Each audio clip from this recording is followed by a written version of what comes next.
I've got a creepy, weird first date story, and with Valentine's Day on the way, you might want to take notes of this one. It's kind of ongoing as well, and it's happening to a girl called April, and in August of last year, she went on a date with a guy called Josh. These are both not their real names, obviously. So April and Josh would bump into each other pretty much every morning on their way to work at their local coffee shop. Started having light banter, friendly smiles, and then one day when she walked into the coffee shop, Josh just handed her coffee order and said, do you want to go on a date? Very openly, very bluntly.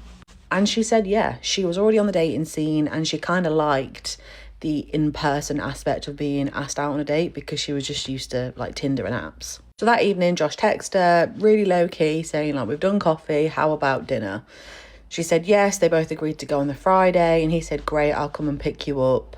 He didn't ask for her address, but she texted to him. So Friday rolls around and April doesn't know the vibes of this date. She has texted him like, where we're going, and he hasn't responded. He's just said, I'll be there for 7. She wears jeans, nice top, does her hair and makeup and things. First date, low-key vibe, but also we kind of know each other. Bear in mind, this past week, they hadn't even spoke to each other via text. It was literally organising the date and what's the vibes, pick you up at 7. That was it. So Josh lets her know that he's arrived. She goes outside, opens the car door. He doesn't get out the car. And he is so suited and booted. And he's driving this like really fancy car. She immediately feels so underdressed, but thinks maybe he's just trying to make an impression. But also she says that he's wearing that much aftershave that it's making her feel sick. Conversation at first in the car is really awkward, but also she says that she gets really travel sick and the overwhelming smell of his aftershave was making her feel like she's going to vom. So she put the window down and he kept on putting it back up, saying, I don't want to lose the heat.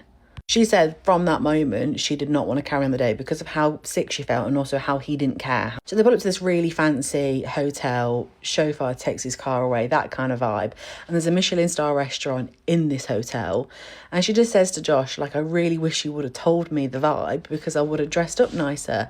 He replies with the audacity to say, when a man asks you out for dinner, you should always assume you're going somewhere fancy and you should always be polite enough to wear a dress. But then he finishes the sentence and says, but don't worry, your face makes up for it, and winks at her. Ew. They have the dinner, and during the dinner, she's saying that he's just being really chauvinistic, he's being really arrogant, he's just basically implying that he's really well off, his family's doing really well, they've got multiple properties all over the world. Really not asking her anything about herself whatsoever. He orders for her, also gross, but then also he's constantly topping up her wine. She says that he must have topped up her wine like 4 times before her main course even arrived, and she puts her hand over the glass and he says, I know you can be fun when you're drunk. How? This is their first date. So she's purposely now like not drinking her wine, and when she does, she's doing little sips, and he's getting pissed off at her because he's noticing that she's not drinking as much anymore. She's acting really sluggish, like she's really full around dessert time, and she basically says, using the too much wine to her advantage, like, I'm really tired, I've had too much wine, I think we better call it a night after this. He says to her, well, we've both had quite a lot to drink tonight, I can't drive you back, but I've actually booked us a room here, so why don't we just end the night here? What? Sorry, what? She actually gets really offended and says, yeah, I don't do that on first dates. I'm just going to get a cab home. He then gets so pissed off and he's like, this is a waste of a night. I can't believe you've dragged me on like this. And thankfully, like, April really stands up for herself and she's just like, no, I've really not enjoyed my night. I really thought we would as we know each other. Let's just end it here. If we see each other, when we have a coffee again, maybe we can pick up the conversation from there, but I'm going. He then starts pleading with her, like, please don't go, I'm really sorry. Let's just have another couple of drinks. Like, we don't have to have the night here. And she's like, no, books a taxi, gets in the taxi. Throughout the night, she's been texting her sister. She said that she always texts either her sister or her friends, just to let her know how date's going, where she is. And when she's texting her sister basically says, like, come spend the night around my house. So she diverts the taxi to her sister's house. Like an hour later, there's a knock at the door. Guess who it is? It's Josh. She's a bit like bamboozled, like, how on earth do you know who I am? He's obviously been drinking more. He's saying how, like, ugly she is, how no one's going to ever date her, how much he's embarrassed her, blah, blah, blah. Her sister calls the police, but he leaves by the time the police arrive. The police don't do anything. They don't take it seriously. They're basically just saying, you've obviously hurt his feelings. He's had a bit to drink. We'll give him a warning. For the rest of that weekend, he is blowing up her phone and texting her so much grief. Like, she's bricking herself because she knows that she's going to bump into him because they must work or live in the same area. And she thinks, like, I don't want this man to completely change my life and change my routine. So for the first few days, she doesn't take the normal route to work and she doesn't go to her coffee shop. However, by the Thursday, she goes to the coffee shop, but she goes early on in the morning. And the baristas have noticed that she hasn't come in and says, have you been all right? She goes, actually, I went on a date with that guy that comes in and it went really bad and I really didn't want to bump into him. And that's when these baristas kind of laugh and chuckle and thought, yeah, we actually thought that he was your stalker. And she was like, what do you mean? They said that he was never a regular in that coffee shop until April started visiting. He would kind of linger outside and enter like either the same time or a few minutes before April would. If there was ever a time that April wouldn't walk by, they would make a bet whether he would order something or not. And most of the time he would just get up and leave or just never even enter the coffee shop. He also would ask the baristas what you would order because he wanted to surprise you. And some days he just copied exactly her order. Like, to these baristas, it was kind of like oh, this is a bit of a stalker, but like, this is serious. Like, surely you should tell this customer that this is happening to them. So April then decides not to go to this coffee shop anymore because she's scared and she's kind of pissed off that these baristas think it's a joke. But these calls and texts and voicemails are just non-stop. Even when she blocks the number, he's just bombarding her with just abuse after abuse. She thinks to calm him down, she should arrange another date. It was never her intention to go on this date. It was just to appease him. As soon as she says this, he's like, yes, let's go tonight. I'll pick you up tonight. And she says, no, let's give it a few days because she really didn't want him just turning up to her house. Makes the excuse, I've got gym class tonight. I can't go. And he just immediately starts accusing her of a liar. He's like, I know you don't have a gym class tonight. I know you don't. He ends up saying something like, I know you have gym class on Thursdays, not on Tuesdays. You're lying to me. I don't do well with liars. You're going to get yourself hurt, blah, blah, blah. And now she's feeling threatened and things are coming to the forefront of her mind. How on earth does he know her routine? Is he physically following her? How does he know that she has gym classes on certain days? How did he know she went to her sister's house? The weird comments that he was making about how he knew she was a fun drunk. And also all of these bumping into each other at the coffee shops weren't coincidences. They didn't work in the same area. He was coordinating everything. So she just blocked his number, collected all the evidence, went to the police. The police did fuck all. They said he hasn't actually threatened you. He hasn't actually done anything wrong. Yeah, yet. Like, how often do we hear about these stories actually turning violent? The police advise her to change her routine, change her number, and block social media. So she does just that. She did get her family solicitor to send him like some sort of harassment letter that if he does contact her, the police will be involved. But she says she's constantly getting private DMs through various different social media accounts. She knows it's from him, like just trying to get her attention. The last she's pretty certain she heard from Josh was just before Christmas, where he sent her a bunch of roses and a Christmas card. I tell you all the time, people are weird and creepy, and this shit scares me more than any type of goblin or ghost. So with Valentine's Day coming up, be vigilant and be safe and watch out who you go on dates with. Okay, this is literally every woman's worst nightmare wrapped up in a nice guy suit. The fact that he orchestrated this entire meeting, that is calculated predator behavior. But pause. Can we talk about the baristas for a second? The staff knew? They were taking bets? That is what makes my blood boil. Instead of warning her that she was being hunted, and yes, that is hunting, they treated it like a spectator sport. And then the audacity of this man to say, your face makes up for it, when he thinks she's underdressed? Major, major ick. It shows he doesn't see a person. He sees an object he feels entitled to. If a guy knows your schedule better than you do, that's not romance. That's a crime scene waiting to happen. Speaking of dangerous people hiding in plain sight, sometimes the threat isn't the guy following you. Sometimes it's the person you just signed a lease with. I moved in with a girl who at the time was a user of a substance that rhymes with Seth. Story time. Sadie and her boyfriend Zane signed a lease on a big, beautiful house and they wanted to fill it with roommates. And despite our mutual friend letting me know what Sadie did in her free time, I still moved in because I didn't really have anywhere else to go. And $500 for a room with people who I kind of knew, it just seemed like a good deal. Sadie's BFF had the room that was downstairs that you could only enter by going out the back door and into the room. Sam was always in her room, so I really didn't get to know her until I had already been living there like a few weeks. One day, Sadie invited me into her to hang out with her and Sam, and I think there were some other people there too. I really got to take a good look at Sam, and my first thought was that she was drop dead gorgeous. Now here's the thing, this was not a time when people had like platinum blonde hair, and Sam had like kind of long grayish platinum hair. And it complemented, like she had really light skin as well. Like she wore this style in like kind of an alternative way. She just looked gorgeous and like mystical, okay? But as I was like sitting next to her, I felt a strange vibe from her, okay? And here's the thing. I've never felt something like this so strongly. Sam seemed to be really nice, but I felt like an evil from her. And I've never like felt something like that, especially from a girl. Like usually it would be like a man. Like it felt like a grungy evil, like demonic energy, okay? And I was really confused because I had only heard good things about Sam. I mean, I didn't know much about her, but like everyone seemed to like her. She seemed to be nice. So later on, I talked to Mindy about this. She said, no, Sam is nice, but she does like the thing that starts with an H. And that's when it hit me, because you know, they say that spirits or demons or whatever like attach themselves to rugs. And they say if you're doing hard rugs, or some say any rugs at all, that you're letting demons in.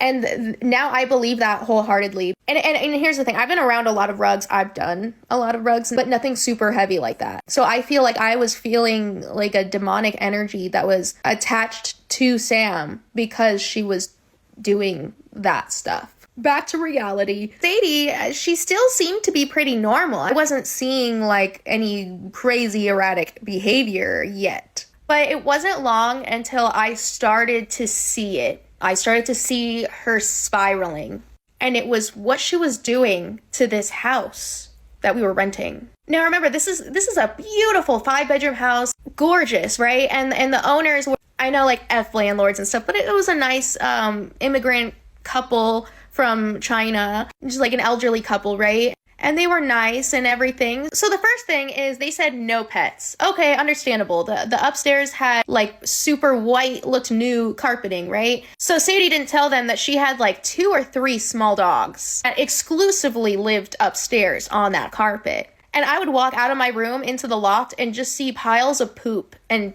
pee that would just be left there for days. So already the house was not being respected, right? But oh, just wait. So one day I walk into the house, getting off work or whatever, and I see that the kitchen is like a mess. Like there's a lot going on in there, right? And Sadie is so excited to show me what they've done. Her and her boyfriend, right?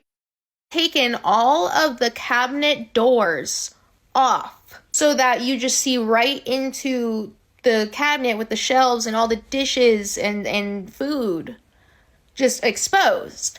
And she's like, oh yeah, like this is a feng shui thing. Like it's better for like the energy flow. And like, listen, I'm all into energy flow and I'm all into the feng shui. Like I'm down for that, okay? I'm a down ass bitch. But like, that does not look good. Like you just see all the dishes stacked and piled in and no, it does not look good. But I don't care. I'm like, whatever. As long as my bedroom is my bedroom, I don't care what they do with the rest of the house. It's a shame, but it's not, I'm not on the lease. And that's not so crazy. Like, because you can put the doors back on before you move out. You know what I mean? So I'm not thinking too much of it yet. So obviously we're just getting moved in. So sometimes I come home and there's like some new decorations in the common areas. At first, like it would be cool stuff. And then it started to become a little bit more random stuff that like I wouldn't really have put up. Like, you know, it'd be a lot of wall decorations and little statue knick-knack things, and some of it was just starting to look really random and cheap. But eventually it got to the point where it was like every time I came home there would be like 10 new decorations that just did not go together. It was just stuff from Ross, like literally just tons of stuff from Ross. And I was starting to learn that one of the things that Sadie did when she was like really doing that stuff was she would just go shopping. And that seemed really funny to me, okay? It was pretty ridiculous. Not a big deal, right? Right? One day, I come home. Oh my God. Sadie had been painting the house. The first thing I notice is that one of the doors that's in the living room, it's the door that goes to the backyard. That's also how you go out to get to Sam's room, right? It's not a glass door. It's like a full normal, like it looks like a front door. So Sadie had painted it to where the door itself was maroon or like a deep purple. And the border, like the frame of the door, was gold. And she clearly had not used any painter's tape. So it was just all over the place. Completely messy, like she wasn't even trying to make it neat. So she's super excitedly showing me the door. Her boyfriend is there. Just there. He just goes along with all of her crazy ideas. She's showing me the door. And I'm like, oh, yeah, that's cool. I'm on my way up to my room. I don't know what to say about this craziness. I'm gonna go upstairs, right? So I start to go towards the stairs, and I see that the railing of the stairs has been painted so that the handrail itself and all the pegs are different colors. All different colors. And it's not over yet. Because do you know what the worst part is of all of this? She did not buy paint that is meant to go onto a door, a wall. Like, she did not do this properly. It was so clear to me that she had used acrylic paint, just normal craft paint. How could I tell, you ask? Because it was crusty, flaking off, dry. It was so bad. Like, you couldn't even use the handrail anymore because it was dry and crispy and disgusting. And she had done that all the way upstairs, not only to the handrail of the stairs, but also like the fencing. Like, the rail went up the stairs and then continued as like a fence. You know what I mean? So there was a lot that she had done. How long was I gone? How long was I gone, dude? So now it's clear to me that, yeah, she's on that shit. She's on that. But girl, it gets worse. So let me know if you're here for the next part. Thank you for listening. Let me know your thoughts in the comments. And if you want to hear my even crazier stories, you can subscribe to hear some more exclusive story times. I'm calling it Desi After Dark because it's all the stuff that I don't want to just tell the whole world. It's the inappropriate, the incriminating, the embarrassing, okay? Anyway, I love you. Yikes. You know, she mentioned feeling a demonic energy. And honestly, trust that instinct. Your body knows danger before your brain does. The moment she described the crusty acrylic paint on the handrail and the piles of you-know-what upstairs, that is the physical manifestation of a chaotic mind. It's heartbreaking because you see someone spiraling, but it's also terrifying because you are trapped in a lease with that instability. Feng shuiing the kitchen by taking the doors off? No, honey, that's not energy flow. That is meth logic.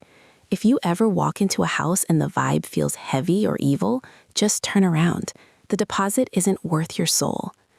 And while we're on the topic of people engaging in absolutely unhinged behavior in public spaces, let's look at a different kind of toxicity, the kind that happens right under the golden arches. Okay, I'm gonna give a story time because you asked. I want to preface that this wasn't like an insanely crazy story, but clearly big enough for me to have to stick up and say something because someone's behavior is genuinely appalling. So I was with my friends and we went to McDonald's, and the second we walk in, we see a group of people. There's 2 girls and 1 guy. From the get-go, just staring really hard at me and my friends, especially me, but I wasn't too sure why. I thought maybe I had something on my shirt. So we sit down, and in this McDonald's, there's this really long table. So me and my friends sat down, And then in front of me was a bunch of tiny little tables. And every time I would look over, the same group of people that was staring at me prior is now sitting down in the corner staring at me. And then comes this couple. They're sort of in between my friends, this group of people. So I keep looking over, and there was like a kiss exchanged, and that's totally fine, but they're just like happy to be together. Big deal. The second that they he gave her like a kiss on the forehead or like grazed her hair or something. The second that happened, I look over because previously I noticed that they were staring at them before. And I look over, and this group of people starts dying, laughing, whispering to each other, laughing. I see the one girl's phone come out, and I look at my friends and I go, is she serious right now? Then I wait to see if like maybe I was just seeing things and I was just going crazy. But then the couple did another thing, wasn't anything crazy at all. And this girl's phone, you can clearly see that she was filming them, panned her phone to her friend, and then panned it back to that couple. And so that's when I low-key lost it, and that's when I realized, like, they are making fun of them. So I grabbed my garbage and I went to the garbage bin and I threw my garbage out, and that's just when I said what I needed to say. And it's upsetting that I had to put people that were older than me in their place, because either they were like maybe a year or two older than me. Regardless, why is an 18-year-old telling you what to do and how to behave in public? Like, that's embarrassing. And she was just denying it completely. All my friends vouched for me and they were like, yeah, 100%, that's what was happening. Right after I said something, I was like, hey, I just want to leave. Like, I don't want to be in a place where people are being disrespectful. So me and my friends left, and right after we left, that couple also left. And so I pulled my car up to them and I apologized. I was like, I'm sorry if I caused a scene or like if I ruined like what you guys were doing for the night, but that just like upset me a lot. And the girl was like, no, like I completely understand, like I condone it, like if you were in my shoes I would want to do the same thing for you. And then the guy was like, honestly, I'm too old to care anyways. So moral of the story, be nice. You don't know everyone, and if you're older you really should know better. But that's my story. Is there anything more pathetic than grown adults bullying teenagers? Seriously, this girl handled it with so much more grace than I would have. The irony of these mean girls filming a couple just trying to be happy while they sit there miserable in the corner. That is projection 101. Misery loves company, and apparently it loves a McDonald's audience too. Good on her for calling it out. Why is an 18-year-old telling you how to behave? That is the mic drop moment. If you have to make fun of strangers to feel interesting, you are the most boring person in the room, period. Okay, enough of the gutter behavior. Let's cleanse our palate.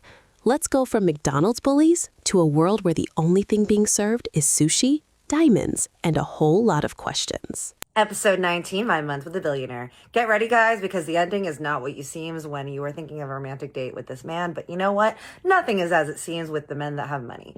So I get my little outfit, and there are 3 choices that little Miss Kristen gives me. They're all Skims Dolce & Gabbana. If you remember, they had a collab with Dolce & Gabbana, and I was actually obsessed. So I had actually mentioned this to Kristen because I was like, oh my God, did you see that Skims and Dolce & Gabbana came out with a line collab? And she was like, oh my God, yeah. And she was like, it's really hard to get though. They've already been sold out.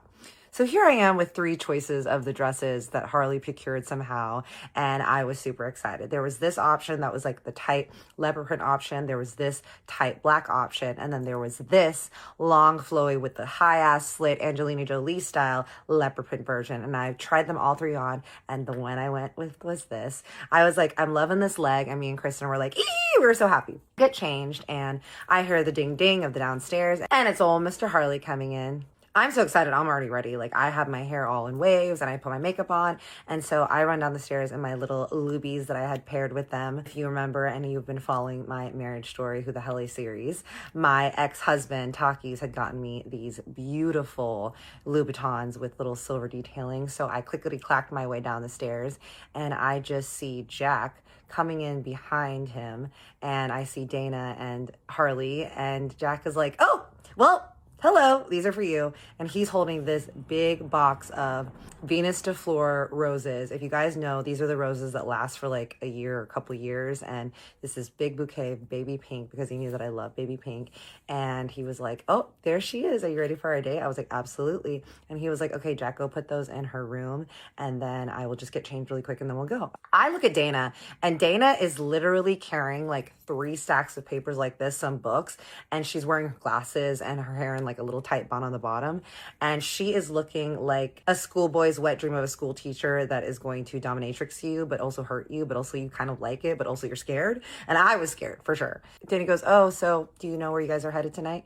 And I was like, nope, I don't. And she was like, okay, well, Kat, as Harley's coach and caretaker, I was like, yes, tell me, what is it that you need? She goes, it does make me uncomfortable that I am not going to be there, but I'm trusting that you'll be able to take care of him and make sure that he doesn't go crazy and blah, blah, blah. I'm like, lady, this man is a grown ass man. I was like, if I see any suspect behaviors, then yes, I will let you know. But he's a grown ass man and I'm going to let him do what he wants to do. And if he wants to have fun and do whatever, like we're going to have drinks and stuff, I'm going to let him.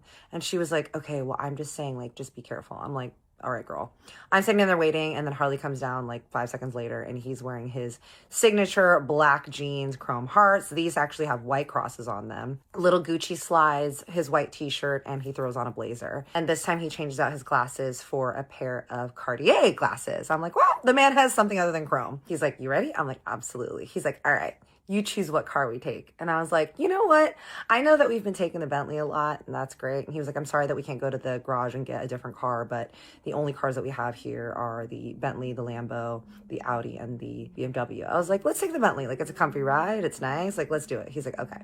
We get into the Bentley and we head over. I'm like, where are we going? And he was like, we're going to a really good sushi place that a friend of mine just opened. It's in West Hollywood. And I was like, Uchi? And he was like, yeah, you've heard of it? And I was like, absolutely. Y'all, this is kind of like one of the places that has been talked about a lot that's opened up in LA. It's really, really good. It's in West Hollywood, and it's just known for being kind of a very understated fancy place in West Hollywood that has just really, really, really good sushi that has very unique combinations. We roll up to the valet. The valet is like, nice Bentley. He opens the car door for me, and the guy puts his hand out to take my hand. And I don't know if Harley literally ran over to the other side because he was still getting out of his side when I was getting out. But suddenly Harley appeared and put his hand out in front of the valet guys and helped me out of the car. I'm like, oh no, Harley, are you getting jealous of a valet man even like giving me his hand? Because I'm not going to let this bother me right now, but this is something to clock. He takes me out and we walk up, and it's on the corner. We walk in and it's very beautifully organized with a very huge outdoor view. And there's all these like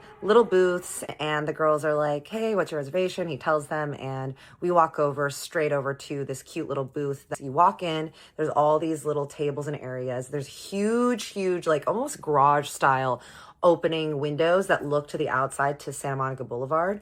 And then you see in the back, there's like an open concept where you can see like the chefs kind of cooking, and they're just sitting all around. Immediately see sitting there is Kate Bosworth. And I'm like, Kate Bosworth, interesting. I haven't seen you in a while, but she's so pretty in person. And as we're walking by and the girl's taking us, these 2 dudes that are sitting there, one is in a turtleneck and the other guy is in a low cut sweater that could rival on a little too low, but I guess we are in West Hollywood, so it's okay. And they were like, yo, Harley. And he was like, oh, hey guys. And they kind of like dab him up, and one of the guys that stands up, Mr. Deep V, is super freaking tall, and I'm like, what the hell? And they're asking him about like how his trip to Mexico was, because apparently everybody knows that he went to Mexico. And he's like, it went really well. I'll talk to you guys about it later. They're like, okay, great. We go and sit down, and we're sitting on a little corner, so I'm here on the booth side and he's over here on the little seat side outside. And I was like, oh, how do you know those guys? And he goes, oh, that guy is a former basketball player and now he's a coach at blah blah blah, and that other guy, that his friend, is a big time investor in a bunch of teams and places in LA. I was like, oh, okay. I'm like, I thought I knew everyone, but Harley knows everyone. He's like, what do you want to get? I'm like, ooh, I love an omakase. He's like, done. They have just such interesting flavors, you guys. Vermilion rockfish and Turkish branzino, Japanese amberjack, snow trout, ocean trout. I'm a caviar girly, so I was like, caviar? And he was like, okay. I'm not like the biggest caviar guy, but if you want it, of course we can get it. So we get the Ocetric caviar with all the fixings, and he's like, what do you want to drink? And I was like, well, we're at a Japanese place. I got to get Japanese whiskey. I get a glass of the hibiki on a big ass rock, which I love. And he gets a reposado cocktail called like the Subarashi. And I was like, oh, he's on a tequila kick today. And he was like, yeah, lately I'm on this tequila kick. I'm like, yeah, so what is going on with the Agave Spirits Tequila Company? And he was like, I don't know. He's still deciding. deciding. A lot of people on my team, my portfolio, think that it's a good investment, but me personally, I think that it needs a little bit of work on the investment standpoint, so I'm still deciding. And Dana thinks it's a bad idea because it's a cocktail company. I'm like, yeah, so why does Dana have such a claw in a lot of your investments and everything? And he's like, you know, it just kind of happened because she spent so much time with me and she just kind of was learning about things and she just kind of became a little bit of an advisor. But let's not talk about Dana because she's not here. And I'm like, fine with me. And he's like, oh, you look so lovely tonight. And I'm just really happy to be out alone with you. Like, it just feels so nice to be able to breathe and just relax. And I was like, I know. And he's like, I feel like we haven't really gotten to spend a lot of time together alone. And I apologize because that's my fault. I've just been so busy with work and stuff. I was like, look, I've also been busy like looking for apartments, so it's no problem. And he's like, well, I want to let you know that the moments that we've had together have meant so much to me. Like, I've just appreciated so much the way that you have taken care of Kristen, because, you know, she's my goddaughter. She's very important to me. I don't have any kids, so she's like the closest thing I have to a daughter. So it makes me really happy that you guys have hit it off. I was like, I love that girl. And he was like, look, Kristen can be a lot and she is not for everyone. He's like, so I'm really glad that you guys hit it off. She doesn't really usually like the girls that I date. Like, and I love that my dad likes you. So I'm just really excited to see where this goes. And I'm like, Harley, you've done a lot for yourself, especially of all the adversaries that you've gone through with your dad, the way that you've grown up and everything. And I think that you are finally coming into your own as a man and trying to really step out into what it is that you want in life. And he was like, is it pathetic that it's taken me all this many years to finally even become a little bit grown up? Like, I'm in my 50s, I'm still not grown up. Like, you're so much younger than me, and I feel like you're more grown up than me. And I was like, well, I've had to go through a lot of shit in my day too as well. And we had talked a little bit about how I grew up with my dad and how I grew up in a very, very strict private Christian household and went to a very bougie private Christian school in Dallas. And my mom was an immigrant, and my dad was in and out and very abusive physically and sexually, and it was just one of those things that I had to deal with as a child. And that's what led to me really wanting to move out of Texas and go to New York and model and go to LA. And I always wanted to be in the entertainment scene, and I always knew that I wanted to affect people positively, specifically women. And he's like, so tell me more about your dad. I'm like, well, he had a gambling addiction, he had an alcohol addiction, he left a party, he comes from a wealthy family, but he gambled my brother and I's trust funds away. He gambled away my mom's savings, and when they were together, he also gambled away a lot of the inheritance that he got from his parents. And so him being the youngest of his family, they kind of labeled him as the black sheep, and he was constantly trying to prove himself. And now he's retired in Thailand, and I don't talk to him, but my brother does sometimes.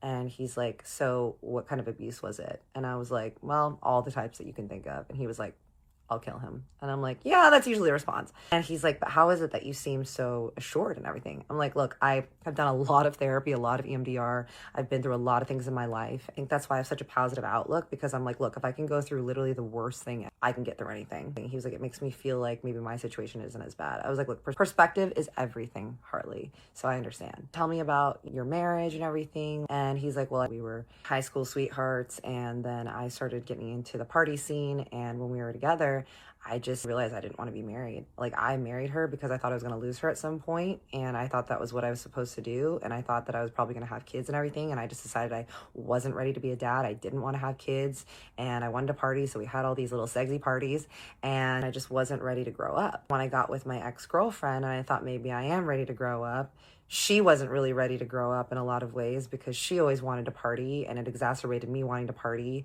and we just lived this very unhealthy lifestyle. I had kind of accepted that I was going to be alone forever. I am a difficult person to be with. And I was like, you know, you've got your quirks, but I wouldn't say you're the worst. But yes, the possessiveness does need some work. And he was like, yeah, I know. He's like, there's something that makes me just really want to take care of you, and I just really want to make sure that you're okay no matter what. Like, even if things don't work out with us, I just want to make sure that you are safe and taken care of because of everything that you've gone through in your life. And I was like, that's really sweet, Harley. He's being really sweet, and he's just kind of holding my hand across the table and looking at me, and I'm looking at this man being like, you know, he is a very handsome older man, and he is definitely someone I do feel very taken care of. Now, I'm never looking for a relationship. I'm always just here for connection, and I'd rather be myself than be with the wrong person. But in this moment, I was feeling very connected to him and thinking like, wow, you know, maybe this really could be something. His phone starts buzzing. It's on the table. I just see the amberjack and the sushi like shaking on the table, and I look over and his phone is shaking. He looks at his phone, And he's like, ugh. I'm like, who is it, Dana? And he goes, yeah. I'm like, what's up? And he was like, she's just checking to see where we're at and what we're doing. I'm like, is she checking to see how many drinks in you are? And he was like, that too. I'm like, oh my God. And he was like, let me just text her back really quick. I'm like, dude, we'll do whatever you need to do. He texts her back and he's like, okay, I'm trying to fend her off as much as possible. I'm like, mommy's mad. We finish eating, we get the check, and I'm like, where are we going next? And he was like, okay, I didn't have a lot of time to plan, which I'm sorry. I'm going to plan better dates for you later this week. We'll do like a weekend getaway or something. I'm like, oh my God, I'd love that. And he's like, okay, we'll try to plan something. We'll depend on my schedule and yours. He's like, but I'm going to take you to this members club that I'm a part of that is down the street that my friend owns. I'm like, okay, cool. He's like, it's called Bird Street. I'm like, oh yeah, I've heard of it. Y'all, this is a place that if you ever seen any paparazzi photos of Kylie and Haley and stuff walking out in their tight ass little leather skimpy outfits, this is the place. Walk in and there is a candy bar. He walks up and the lady immediately is like, Harley, welcome back. And he's like, yeah. And she's like, who is this? This is Kat. We walk over to the elevator. We take the elevator up and we go to the rooftop. The rooftop is super beautiful with a view of LA and Hollywood and West Hollywood. And there's all these little umbrella seats and everything. And it's really not that packed in there. It's pretty chill. So we go and take a seat and he's like, what do you want to drink? I was like, I want to switch to my vodka drink. He was like, all right, I know exactly what you want. The Cat-tini. I was like, the Cat-tini. For some of y'all that wanted to try the Cat-tini, remember, it is a vodka martini, Grey Goose, shaken very, very cold, shaken very, very hard, colder than a polar bear's butthole, which we call blistered, which is what a bartender that has experienced will know what it's called, with a lemon twist. He goes and gets it, and I'm just sitting there, and I'm just kind of looking around at the crowd, and it's like some young Hollywood guys that you can tell are like trust fund kids. They're kind of sitting by the piano having drinks, and then there's like some cute girls in little short outfits, and some dudes that look to be about Harley's age that are in like nice little sweaters and Sandro jackets and stuff like that, and seeing a lot of Chanel flats from the ladies. He walks back over with the drinks, and now he has switched to just reposado with club soda on the rocks with a lime. I'm like, ooh, daddy's getting a little bit more spicy. And he was like, yeah, I was feeling it. So we're chatting and we're just having a great time laughing and connecting. And he's sitting next to me in the booth and we're just like snuggled up. And he goes, okay, I know you like diamonds. What other jewelry brands do you like? I was like, well, obviously I like Cartier. And he's like, yeah, I see that you have the love bracelets. And he was like, what about Van Cleef? And I was like, I mean, I've always wanted a Van Cleef. I've always wanted specifically a baby pink Alhambra, which I know is a limited edition because it only comes out during the holidays and stuff. And they don't sell them on the store anymore. And I know you have to source them. And he was like, baby pink. Okay. Is that the mother of pearl? And I was like, yeah. And he's like, okay, what? Finish gold, rose gold, silver. I was like, would love a rose gold because I love rose gold and pink, then gold second, and then white gold third. He's like, okay, what else? What other purse brands and stuff like that do you like? I was like, well, I'm a Chanel girly. He's like, aren't you all? And I was like, and I've always wanted a chrome bag. And I see that you're a chrome daddy. And he was like, yeah, I am a chrome daddy. And he's like, okay, cool. If you don't mind, could you just make a little note in your notes app, screenshot that and send all that to me with like the brands that you like. And then I'll send them to Jack. That way I can just have a record of it. I was like, literally, those are the hottest words you've ever said to me, Harley. And he starts laughing. His phone is buzzing again, y'all. He looks down and he goes, ugh. I go, what is it? He goes, Dana. I was like, what does she want now? He goes, she's outside. I was like, what? He was like, yes, she's outside. Apparently she has something that I need to sign that needs to be done right now. I'm like, Harley, are you serious? Like, who needs something signed at like 10 p.m. at night? We're going to be home later. Like, no, I know. He's like, okay, let me just go downstairs and see what she wants. I'm like, okay. But yes, y'all, that man leaves me in this booth to go downstairs to frickin' meet Dana, who is ruining our date, to sign something. But it's a lot more nefarious than y'all think, of course. Episode 20. What does Dana want? How does the rest of our date end up? And what becomes of the illustrious luxury list that I sent to Jack? And will we ever get rid of Dana? The Dana lore goes very deep, y'all. So stick around because it's going to get even more wild. I love you and I see you. Big hug, big kiss. Okay, I am seated for the Dana lore. Who is Dana? Is she the assistant, the handler, the gatekeeper?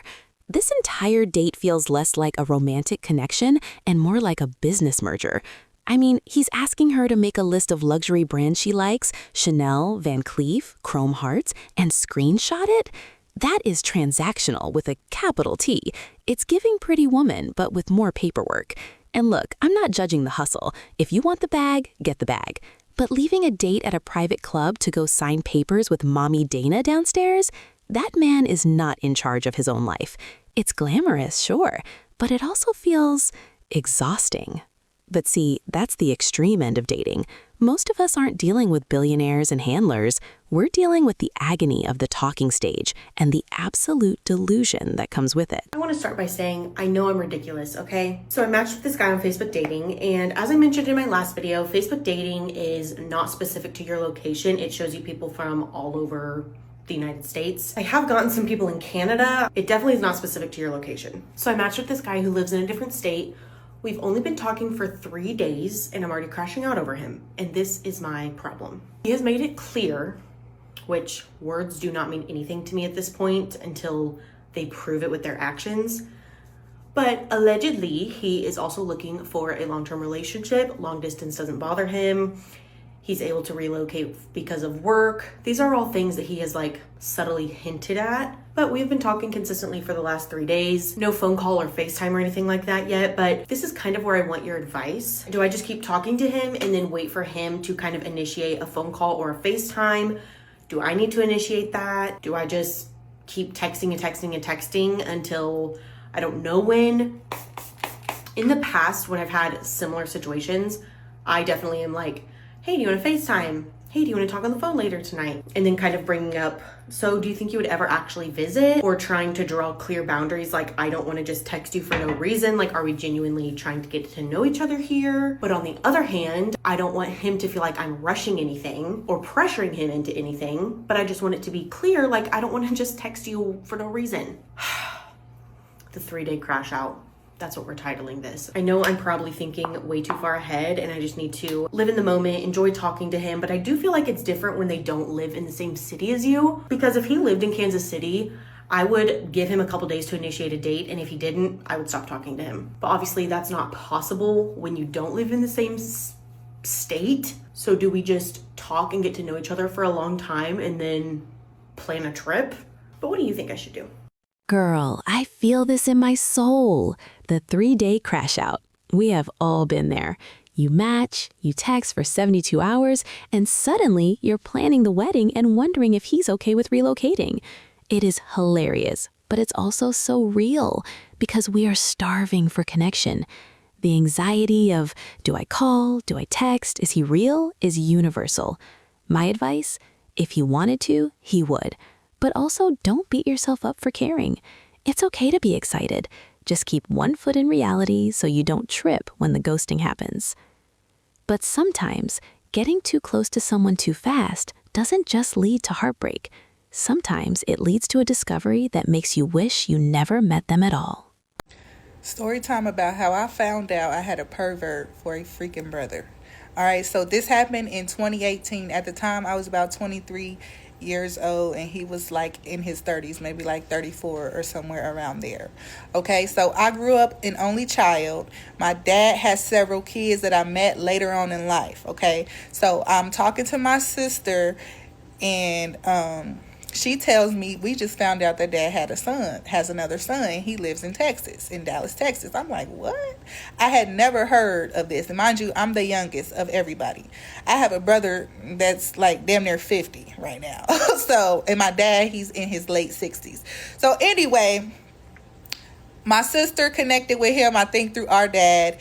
And she gave me his information and I started communicating with him on Facebook most of the time. And we exchanged numbers and stuff, but he liked to video call and stuff. So we would video call a lot on Facebook Messenger. But we would also text throughout the day and stuff like that. So it's some time then went by.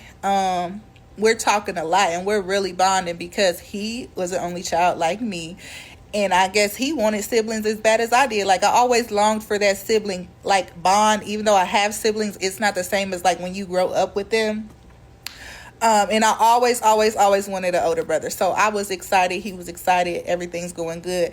Me and him, we locked in. We talking more than he's talking to my dad and more than he's talking to our other siblings. I'm talking to him more than I talk to the other siblings. We're talking every day, every other day.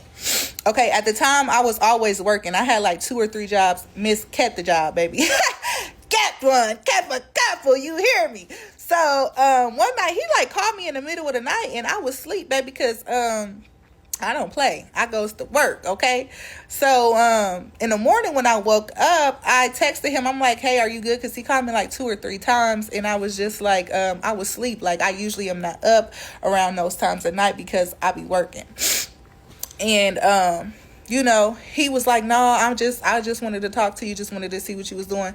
Now, looking back, there was a lot of red flags because he used to always say, like, I was so beautiful and, like, I was so pretty and stuff. But I didn't think anything of it. I thought it was, like, a hospitality thing, like a Southern hospitality thing. I'm like, maybe that's how they talk down there. But he would always talk about how I look.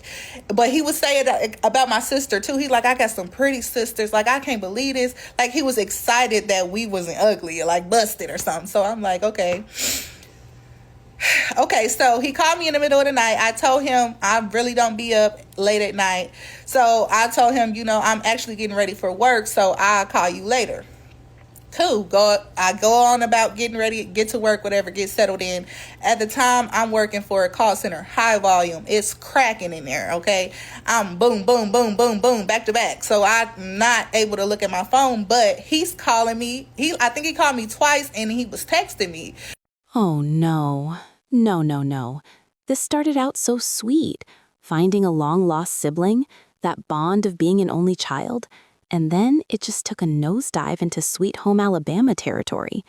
The red flags were there, the constant comments on her beauty, the late-night calls. We often excuse creepy behavior as hospitality or just being nice because we don't want to believe family members can be predators. But that instinct she had to pull back, that saved her. It's a harsh reminder that just because you share DNA doesn't mean you share values. That is devastating betrayal. And that feeling of betrayal, that feeling of having your trust shattered, it brings us to the most important lesson of the day. To find the love of your life is a beautiful thing. To find the love of your life sexting other women, that can be a beautiful thing too. Let's get into it. But do I want to tell you the nitty-gritty of what happened, all the juicy details? Do I want to tell you how I was less than 12 hours away from getting on a plane to visit my boyfriend in Ireland for Christmas when I received a "Hey girly" message from a woman on the internet, complete with about 30 steamy screenshots of conversations between her and my guy detailing everything they wanted to do to each other? Not really. Do I want to tell you that she knew that he and I were in a relationship the whole time and she still had the audacity to tell me that I'd be in her prayers? No, don't want to tell you that. Do I want to tell you how I cried myself into what felt like a bottomless pit? Couldn't get out of bed, couldn't eat? No. Do I want to tell you that I didn't even break up with him immediately? Hell no. That I continued to crawl back to the man who hurt me worse than I have been hurt before and asked him for comfort, asked him to heal the wounds that he created? No. I really don't want to tell you that. Should I tell you that I let him convince me that it was a one-time thing, and as soon as I started to believe it, I got another message from a different woman with new screenshots? No, I don't want to tell you any of that. What I do want to tell you, though, is that just because someone is caught up in their own muck and their own dysfunction, that does not have a bearing on whether or not you are worthy of love, okay?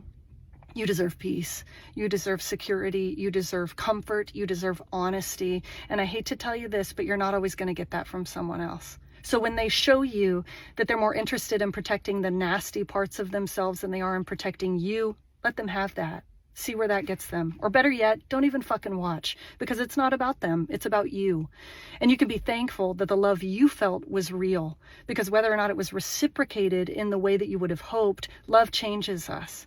It strengthens us through softness. It holds a mirror up to our beautiful parts and our broken parts, and it's an adventure. So I have lost the relationship, but I keep the love. And that's mine to carry on this journey from here on out. And I'm really disappointed, but I have faith that the road will rise to meet me, and the sun will shine warm upon my face, and the wind will be at my back, and the rain will fall soft upon my fields. And until we meet again, may God hold me in the palm of his hand. Sláinte. Man, I didn't even break up with him immediately. That honesty is so powerful. We always think we'd be the strong one who walks away the second we see the screenshots. But the reality of heartbreak is messy. It's humiliating. But listen to her conclusion. Love changes us. It strengthens us through softness. That is profound. She realized that his dysfunction has nothing to do with her worth. If you take one thing away from today, let it be this. You can lose the relationship, but you get to keep the love you felt. You get to keep your capacity to love, and that is yours forever. When you look at all these stories laid out side by side, it feels like we've just walked through a museum of modern human connection. And let's be honest, some of the exhibits are terrifying. It's fascinating how we started with a man lurking in the shadows of a coffee shop, a predator trying to force a connection through fear, and ended with a woman standing in the light of her own self-worth, releasing a connection that no longer served her. There is a powerful thread here about perception versus reality. Think about the situation with the billionaire and his handler, Dana. On the surface, it's the dream, right? Private clubs, Van Cleef bracelets, the chrome daddy lifestyle. It's the peak of what society tells us we should want. But underneath that shiny veneer, there's a hollowness. It's a script. He's asking for a shopping list, not her dreams. He's checking in with his assistant, not checking in on her heart. Compare that to the 3-day crash-out girl. She has nothing but a few text messages and a Facebook profile, yet her emotions are raw, real, and overflowing. It shows us that we are often so desperate to be seen and held that we will either project a fantasy onto a stranger or accept a transaction in place of intimacy. And this brings us to the darker side of our need for connection, the red flags we ignore. Remember the meth roommate story? She felt that evil energy immediately. She felt it in her gut. Yet she stayed because of the logic of the situation, the cheap rent, the nice house, or the girl with the long-lost brother who tried to rationalize his creepy comments as just Southern hospitality. We are constantly taught to be polite, to not make a scene, to give people the benefit of the doubt. But the story of the stalker date proves that politeness can get you killed. That man felt entitled to her time and her body simply because he bought her dinner. His comment, "Your face makes up for it," was a chilling anchor point. It stripped her of her humanity and reduced her to an ornament. This is what makes the McDonald's story so satisfying. When she stood up and asked, "Why is an 18-year-old telling you how to behave?" she broke the social contract of silence. She refused to be a passive victim. In a world that is constantly trying to blur our boundaries, whether it's a stalker learning your routine, a roommate destroying your sanctuary, or a cheating partner destroying your self-esteem, the most radical thing you can do is trust yourself. We live in a time where love is often confused with attention. The stalker gave attention, the billionaire gave attention, the creepy brother gave attention, but none of that was love. Love is what the woman in the final story spoke about. It's peace, it's security, and most importantly, it's the realization that someone else's inability to love you is not a reflection of your lovability. We spend so much time trying to decode the behavior of others. Why did he ghost? Why is he staring? Why did she cheat?